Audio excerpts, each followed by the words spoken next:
మీకు ఒక hair style అయితే చూపిస్తున్నాను. అది మీకు నచ్చితే మాత్రం తప్పకుండా లైక్ చేయండి, అలాగే సబ్స్క్రైబ్ కూడా చేసుకోండి. ఇప్పుడైతే చూసేసేయండి. ఇక్కడైతే ఫంక్ తీసేసిన తర్వాత స్మూత్గా దూసేసేయండి, చిక్కులేమి లేకుండా దువ్వేసిన తర్వాత. ఇలా తీసిన హెయిర్ మొత్తం ఫోల్డ్ చేయకూడదు, అలా ఫోల్డ్ చేసి అసలు ఏం బాగోదండి. ఇక్కడ చూపిస్తున్న విధంగా ఫోల్డ్ చేయండి.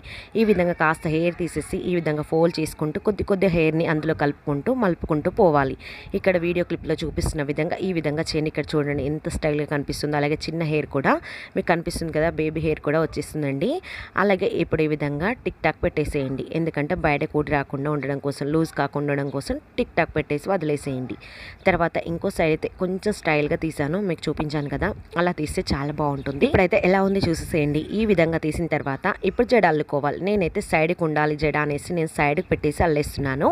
వెనకాలకైతే అంత బాగోదని సైడ్కి పెట్టేసి అల్లేసాను. ఎలా ఉంది నా జడ? అలాగే ఏంటి ఇంతలా రెడీ అవుతున్నావు, ఎక్కడికి వెళ్తున్నారు అనుకుంటున్నారు. నేనైతే బర్త్డే ఫంక్షన్ రెడీ అవుతున్నాను. అలాగే బర్త్డే బేబీకి ఏదైనా గిఫ్ట్ తీసుకోవాలి కదా, నేనైతే బయటకు వెళ్తున్నాను. అది సరే కానీ నా జడ ఎలా ఉందో చెప్పలేదు.